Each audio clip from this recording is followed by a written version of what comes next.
सही बच्चों को नमस्कार। हम बात कर रहे हैं class 12th mathematics NCERT chapter 5 उसी एक्सरसाइज 5.1 हम डिस्कस कर रहे हैं। तो देखते हैं उसका अगला क्वेश्चन। देखिए ये एक्सरसाइज 5.1 का 14वां क्वेश्चन है। क्वेश्चन को ध्यान से पढ़िएगा। क्वेश्चन कह रहा है कि क्वेश्चन तो वही है कि फलन f के सांतत्व पर विचार कीजिए जहां f निम्नलिखित द्वारा परिभाषित है। Discuss the continuity of the function. Function की कंटिन्यूटी पे आपको डिस्कस करना है। और फंक्शन दिया है f(x) = 3 दिया है when x is greater or equal to 0 and less or equal to 1। 4 है when x is greater than 1 and less than 3। और 5 है when x is greater or equal to 3 and less or equal to 10। जरा समझिएगा। अगर ध्यान से आप देखें, हमने आपको कहा था कि भाई जैसे आपको कंटिन्यूटी चेक करनी है, उन्होंने कहा पॉइंट ऑफ डिसकंटिन्यूटी या पॉइंट ऑफ कंटिन्यूअस, या उस पॉइंट को बताओ जहाँ पे कंटिन्यूअस है, कहाँ जहाँ पे ब्रेक हो रहा है। तो हमने कहा था जिस पॉइंट पे कर्व का अपना नेचर चेंज करता है उस पॉइंट पे चेक करते हैं। देखो, एक तो लेस देन 10 पे हमेशा 3 ही रहना है, तो आप लिखेंगे एक point x = a which is less than 3, it is always f(x) = 3, यानी x y = 3। y = 3 आप जानते हैं parallel to x axis line मिलेगी, it is continuous. Greater than less than 10 पे फंक्शन हमेशा यही रहना है, 5 ही रहना है, तो इसलिए इसमें भी आपको चेक करने की जरूरत नहीं, लिख देंगे लेस देन 10 पे फंक्शन फिक्स रहेगा, कंटिन्यूअस होगा। 1 पे वैल्यू चेंज हो रही है और 3 पे वैल्यू चेंज हो रही है, तो आपको 1 पे कंटिन्यूटी चेक करनी है और 3 पे कंटिन्यूटी चेक करनी है, बस। ठीक है, तो पहले एट x = 1 लिख देते हैं। लिखने का तरीका आप जानते हैं, लेफ्ट हैंड लिमिट कैसे निकलेगी, limit x tending to 1 minus f(x) यानी f(1 - h) limit h tending to 0। x को क्या लिखेंगे 1 - h, और ये h यहाँ पर है नहीं x, ठीक है। तो 1 माइनस बोले तो लेस देन 1, और लेस देन 1 पे फंक्शन हमेशा 3 आ रहा है, तो लेफ्ट हैंड लिमिट की वैल्यू क्या आ गई 3। ठीक, अब राइट हैंड लिमिट निकालते हैं, इसी में हम इसी में लिखे दे रहे हैं, आप ना कट कर देना। 1 + 1 + 1 प्लस बोले तो 1 से बड़ा, और 1 से बड़े में वैल्यू हमेशा 4 आ रही है, तो यहाँ पर 4 आ गई वैल्यू। तो आपने देखा लेफ्ट हैंड लिमिट की वैल्यू क्या आ गई 3 आ गई, और राइट हैंड लिमिट की वैल्यू क्या आ गई 4 आ गई। पहली बात तो दोनों लिमिट ही इक्वल नहीं है, इसलिए कंटिन्यूटी होने का काम ही खत्म हो गया। इसके बाद आप उस पर्टिकुलर पॉइंट वैल्यू निकालेंगे 1 पे, तो 1 पे निकालेंगे तो क्या लिखेंगे x को 1 लिखेंगे, इक्वल टू 1 पे 4 आ रही वैल्यू। तो आपने क्या देखा कि f(1 - h) is not equal to f(1 + h) is equal to f1। मतलब 1 + h f1 के इक्वल है, लेकिन 1 - h इसके इक्वल नहीं है, so it is discontinuous. So it is discontinuous at x = 1।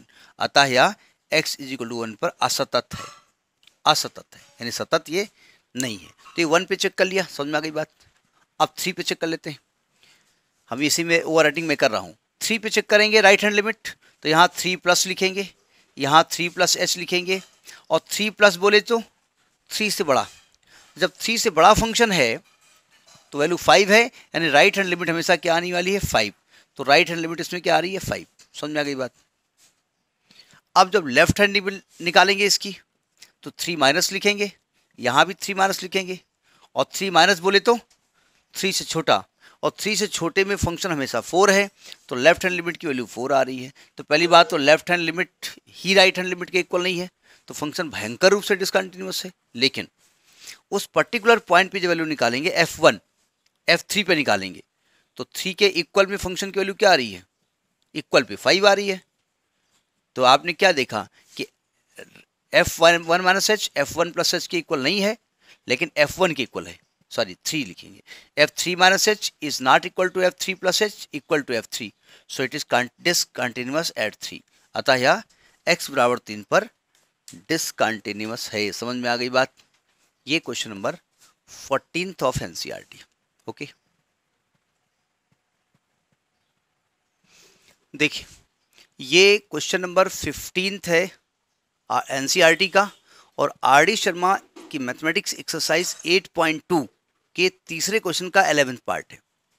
चूँकि हम RD शर्मा भी अपलोड कर रहे हैं तो बार बार एक ही क्वेश्चन को बार बार क्यों डिस्कस करें, तो इसी को कट करके हम RD शर्मा पेस्ट कर देंगे, ठीक है। हाँ, 1.2 का आज दिया है, discuss the point of discontinuity या discuss the continuity of this function, और fx दिया है 2x when x is less than 0, और ये दिया है 0 when x is greater or equal to 0 and less or equal to 1, और it is 4x when x is greater than 1। देखो ध्यान से, अभी हम बता चुके हैं इसके पहले भी कि डिसकंटिन्यूटी या कंटिन्यूटी चेक किस पॉइंट पे करते हैं, जिस पॉइंट पे कर्व अपना नेचर चेंज कर रहा है।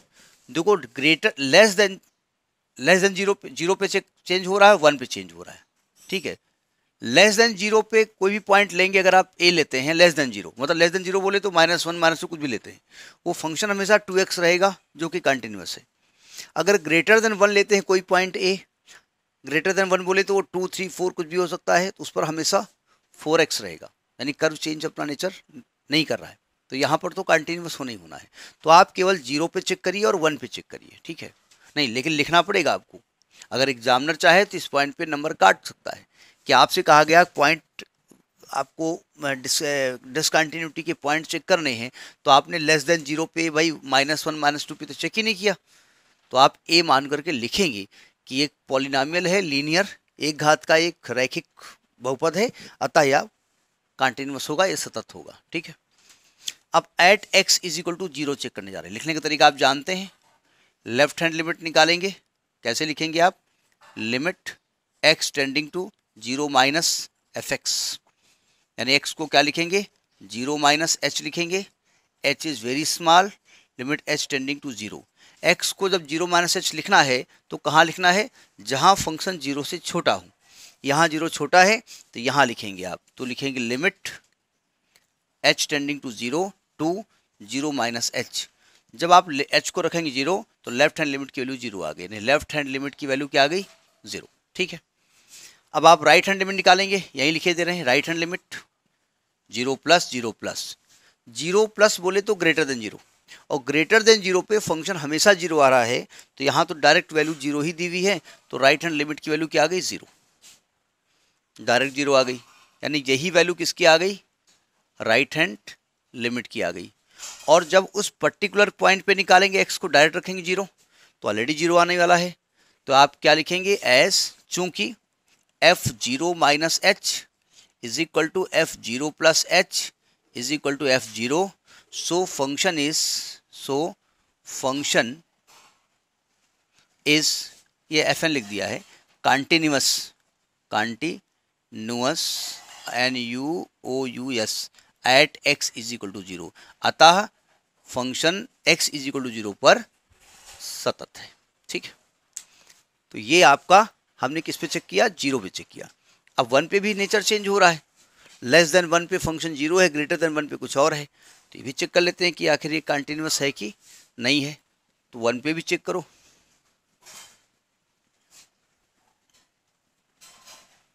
Eight x is equal to 1, जब लेफ्ट हैंड लिमिट निकालेंगे तो क्या लिखेंगे, limit x tending to 1 minus fx, यानी f1 minus h, limit h tending to 0, यानी x की जगह लिखेंगे 1 माइनस h। कहाँ पे लिखेंगे, जहाँ फंक्शन लेस देन 1 होगा, और लेस देन 1 पे डायरेक्ट फंक्शन की वैल्यू 0 आ रही है, तो लेफ्ट हैंड लिमिट की वैल्यू पहले 0 आ गई, लेफ्ट हैंड लिमिट की वैल्यू डायरेक्ट 0 आ गई, ठीक है। अब निकालेंगे right hand limit, right hand में 1 प्लस लिखेंगे, 1 प्लस लिखेंगे, x को लिखेंगे 1 प्लस, कहाँ लिखेंगे, जहाँ फंक्शन 1 से बड़ा है, तो यहाँ पर लिखेंगे limit h tending to 0 4 1 plus h। तो h को रखोगे 0 तो राइट हैंड लिमिट की वैल्यू क्या आ गई, 4 आ गई वैल्यू। उस पर्टिकुलर पॉइंट पे निकालेंगे f1 तो 0 आ रही वैल्यू, इक्वल टू 1 पे 0 आ रही वैल्यू, तो f1 0 आ गया। आपने क्या देखा कि भाई लेफ्ट हैंड लिमिट और फंक्शन के बराबर तो है, लेकिन राइट हैंड लिमिट इक्वल नहीं है, तो लिमिट जब ही इक्वल नहीं होती तो फंक्शन अपने आप डिसकंटिन्यूस होता है। तो आप लिखेंगे एज, चूंकि f1 minus h is equal to f1 is not equal to f1 plus h, अच्छा अतः function x is equal to 1 पर कंटिन्यूस नहीं है, सतत नहीं है या असतत है, ठीक है। ये चेक करने का तरीका होता है। ये आपका 15वां क्वेश्चन हुआ next in the next video. नमस्कार।